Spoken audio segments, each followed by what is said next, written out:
Have we stumbled upon heaven on earth? Kerala, God's own country. From the emerald backwaters to the golden coastlines. From palm-fringed beaches to the misty heights of the Western Ghats.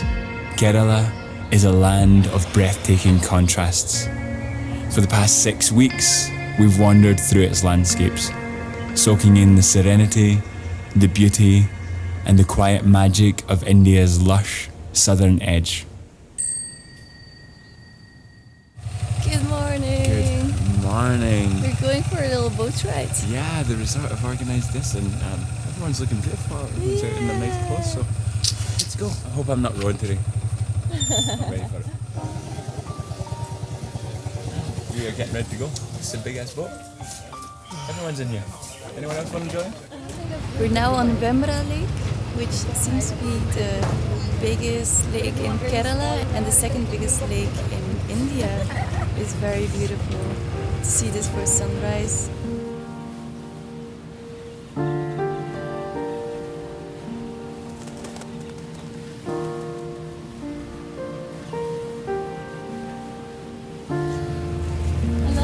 love you. This is so relaxing. So relaxing. They actually have this, how do you call them? Backwater boats? Houseboats? Houseboats. And it would be so nice to stay on them for a week. Just explore the backwaters. It'd be nice if we could drive. If I could drive a boat and Yeah. sail a boat, sorry, not drive. Anybody has sail a boat? Yeah, anybody got a boat? Anyone know anyone with a boat? I know you're watching. I know you're watching. You've got a boat. I can see you've got the key. You've got the keys in your hand. You're ready to leave for another tour, and you can just throw this to us, and I'm going to take those, and I'm going to drive round Kerala to Scotland in a backwater boat. That would be that cool. working. That would be cool. Cool adventure. We just had a little dance party with the fishermen. They were like going like this. I was like, they want to dance? So funny. Although they're still doing it. I wonder if this is a part of fishing. No, it cannot be. But apparently, it was. Fishing isn't just a livelihood in Kerala. It's a way of life. Along the coast and in the quiet backwaters, fishermen still use traditional wooden canoes and time-worn techniques passed down through generations. It's rhythmic, graceful, and deeply connected to the tides.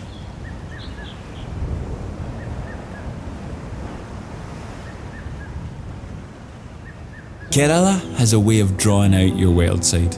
Not the loud, chaotic kind, but the part of you that craves freedom, silence and space. Here, the jungle feels alive. The ocean breathes with power, and the backwaters whisper secrets only the still can hear.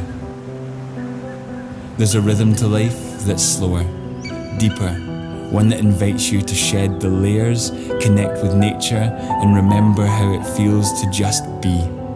It's not about escaping the world, it's about finding yourself within it.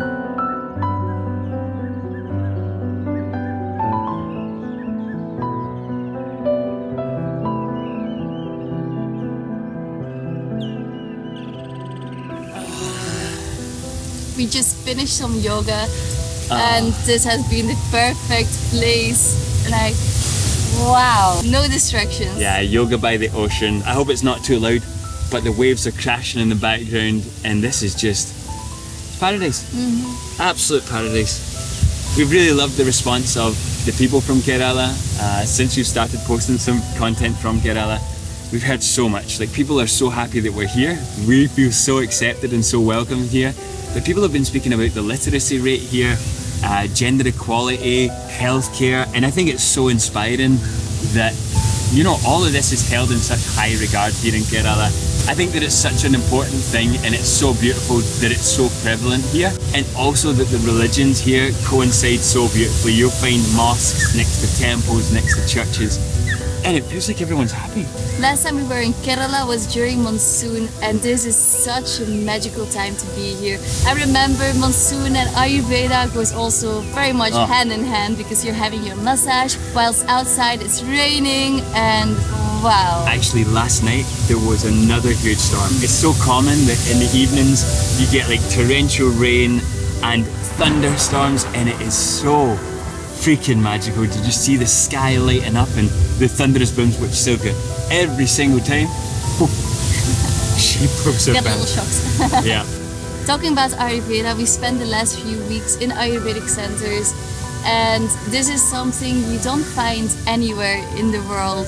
It's such a big part of their life. It's born here. Ayurveda is born in Kerala, and I mean, it's so accessible, it's so easy to find, and it's something we would highly recommend coming to Kerala for, to experience authentic Ayurveda, and it's probably one of the most affordable places in the world to do it.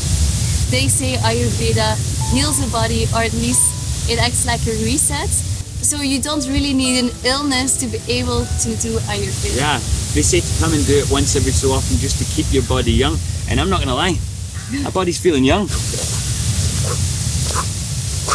Oh my god!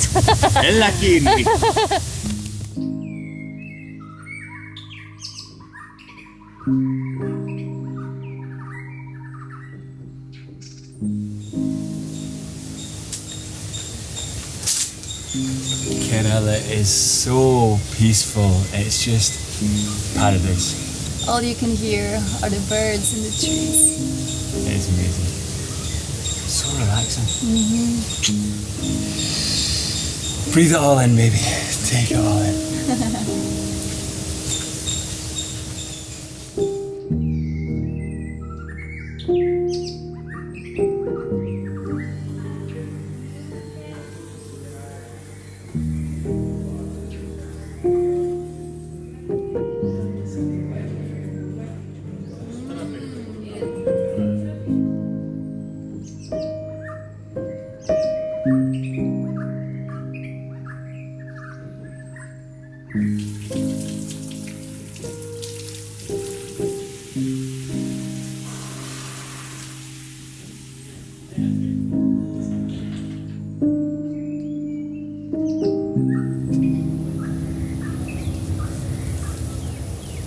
Something that makes Kerala so special is the sheer variety of this long, thin state. You know, it really has everything from mountains to the ocean, the backwaters. And the fact that you can experience it all so close together is just incredible.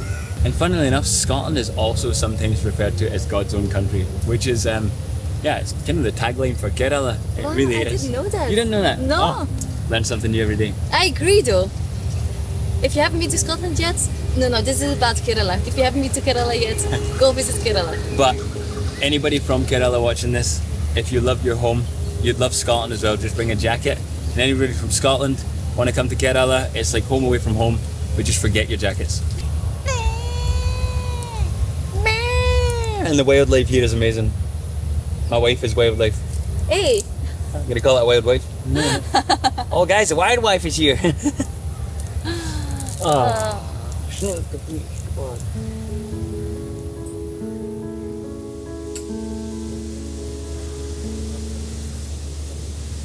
We have been super blessed for this visit to Kerala, to be visiting places like this and visiting several Ayurvedic resorts and places across Kerala.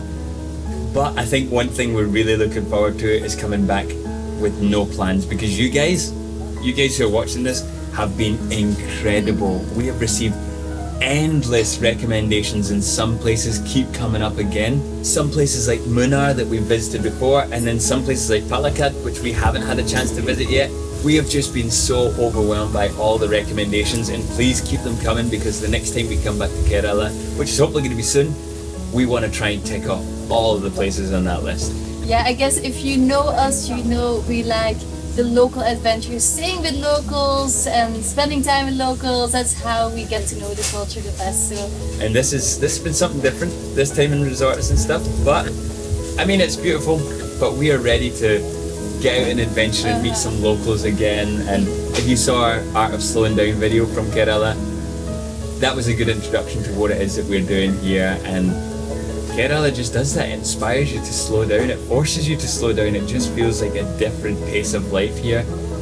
Us coming to India for Mahakumbh Mela and Mahashivaratri and running around in the north of India for 6 weeks, I think we needed this. By the way, exciting news. Tonight we're gonna see Katakali. I know what Katakali is, but I could, yeah. Sounds interesting. Lots of eyes involved, no? I don't know. Let's see. I guess we're gonna find out soon.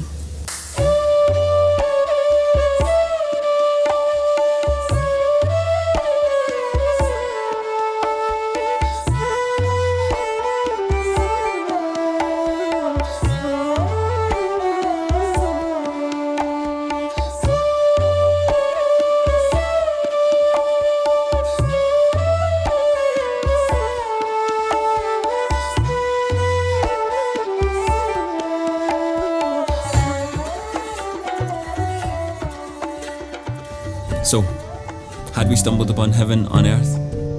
Maybe. Or maybe it was something even better. Something real. A place that didn't just dazzle us with beauty, but slowed us down, softened us, reminded us of what matters. In Kerala, we found stillness. We found wildness. We found kindness in strangers, and a rhythm of life that asks nothing more than for you to be present.